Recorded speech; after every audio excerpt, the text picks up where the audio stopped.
Hey guys, welcome back to Rev I'm Sandeep and you're watching the review of the Oppo Enco W11 Truly Wireless Earphone, and this is something that we actually posted a first impressions on quite recently, and now we have done the testing as well, and we're going to let you know just whether this is worth purchasing or not. We're actually also going to compare it to this earphone, which is actually the Realme Buds Q, and letting you know which is the better bet amongst the two and which one you should go for if you're looking for a truly wireless earphone below the price segment of rupees 2500. Now before we get this started, please do make sure to hit the subscribe button and also turn on notifications for more videos like this. Now let's begin the video.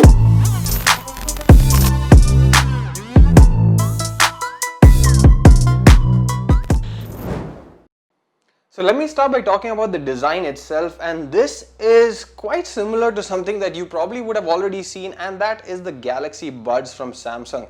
So the overall shape and size is quite similar, but the finish is somewhat different, as this has a glossy sort of finish, which is again opposite to what you get with the Enco W31. Now the W31 was great in terms of the matte finish because it meant that there were no fingerprints and scratches also didn't show up that easily, but it did get a bit dirty, and if you fast forward using this for a couple of months, you would get what the Galaxy Buds would look like.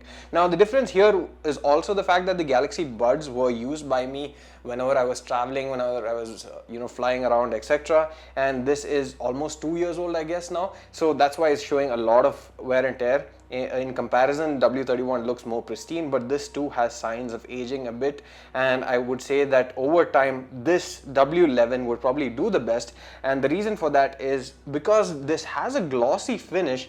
It looks glossy, but the funny thing is when you actually touch it, it sort of has some resistance to it, and it kind of reminds me of a Teflon coating, if you will, and that means that again fingerprints, scratches and dirt is not easily attracted onto this despite what it may look like. So that is definitely a huge advantage of it, and it's easily pocketable. It's light, it's just 44.3 grams with a 400 mAh battery and the earphones inside it, and the earphones also pack a 40 mAh battery inside, and each of them also weigh in at 4.4 grams. Now the earbuds themselves look decent, but I personally would think that these are something that would look better in a different color. I love white earphones, don't get me wrong, and I definitely prefer white over various other colors that are available, but in this particular thing the case looks fine, but I find the overall shape and aesthetics of the earphones themselves to be not so great, and I think black would have been better because the design would be a bit more subtle. But the issue is that you can't get them in black, as Oppo sells them only in a white color variant, and that might be a missed opportunity for some who actually prefer to go for a more subtle design, or in fact if you want a more flamboyant color or something that stands out, then you don't have that either. But in terms of the overall comfort, these are very comfortable to use even for extended period of time due to the lightweight design.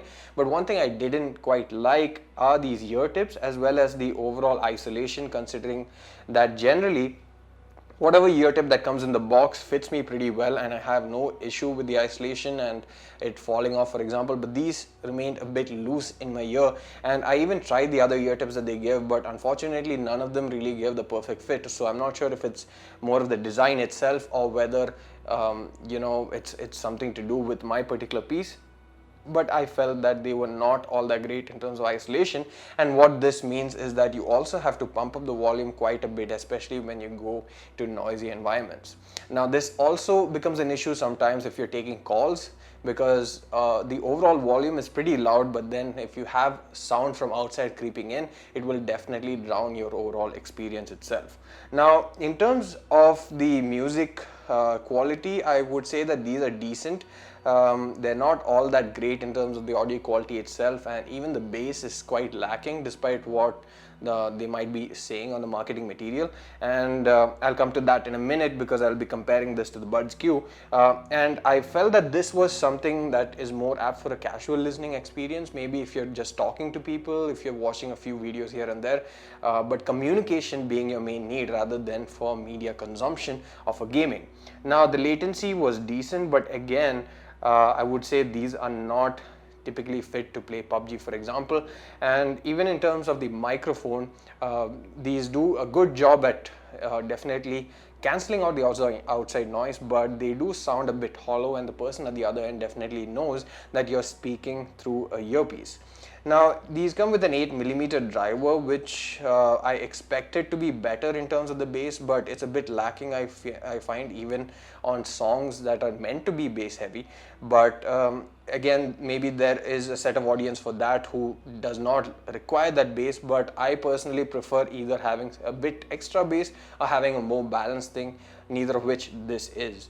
Now, this has Bluetooth 5.0 and they claim a range of 10 meters, and overall this came, close to what they kind of quoted, not better, not worse. So there are no complaints regarding that as well, and it's IP55 rated for protection against dust and water, and you can use it while gymming or while going on a jog or run as well. Now, these take around 120 minutes for a charge is what the quoted time is to charge the 400 mAh battery and the 40 mAh in each of these earphones. In my testing, considering that I might not have actually drained it out fully, I got a full charge in slightly over 1.5 hours, which is around 90 minutes or so. Now, in terms of the actual battery life as well, these are rated for 5 hours, but then again the testing was done with the volume at 50% and music playback. But in my use case, considering that at times you actually tend to put it a bit louder when you're speaking to someone, or if you go to a noisier environment, you again put it louder, or in some cases even below 50%, with my overall mixed usage, I got 3.5 hours of battery life on a single charge. And they do say that you can charge the earphones 4 different times with the bundle case itself, and that is actually true as well. Now, these charge over a Type-C port, which is great, especially at this price point, considering that there are still some earphones out there that don't give you this Type-C charging. Now, one question that we were asked quite a bit by people is, how do these earphones, that is the Encode W11, stack up to the Realme Buds Q? Now, there are a few things which either one does well, but overall I feel that there is a clear winner, and I'm going to explain what it is and who it is very soon. So in terms of audio quality, I find that the Realme Buds Q is much better. You have more fuller sound, more richer sound. It's also more bass heavy, which most people in this price segment tend to look forward to. In terms of the touch controls, both are great, as there are several options to do so. This allows you for play, pause, changing tracks, volume up, down, as well as bringing assistant and things like that. But what the Buds Q has that the Encode W11 doesn't have is the fact that this links to the Realme Link app, and as a result you can customize the controls in depth, and you can actually change the controls for each of these earbuds, as well as for long press, as well as for using them together, and that makes it very customizable, and I really love that feature that they've given in this. The other thing I love about the Buds Q is the fact that they're good for gaming. There's very low latency and is much better than the W11 in that respect, and the overall sound isolation is also pretty great.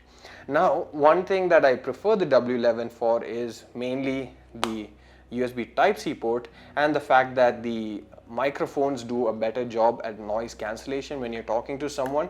But considering the fact that the Buds Q has better sound isolation, which means that you don't have to pump up the volume higher, and you also don't miss out any of the information that's being spoken to you, I feel that the Buds Q again does a better job. So overall, between these two sort of truly wireless earphones, I would go for the Buds Q, especially considering the fact that they are actually cheaper than the Encode W11.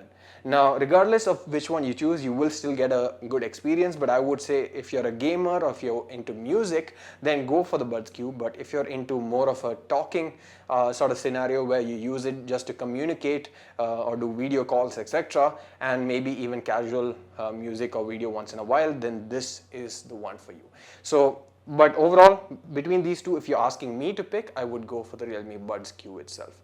Now, I will link the products in the description below, so whichever you're going for, please do make sure to use the affiliate link and help us earn a small bit of commission as a thank you sort of thing in return for this video. Hope you liked it. If you have any questions, do let us know in the comment section below. Now, thanks for watching this video. Please don't forget to hit the subscribe button. See you again in the next one.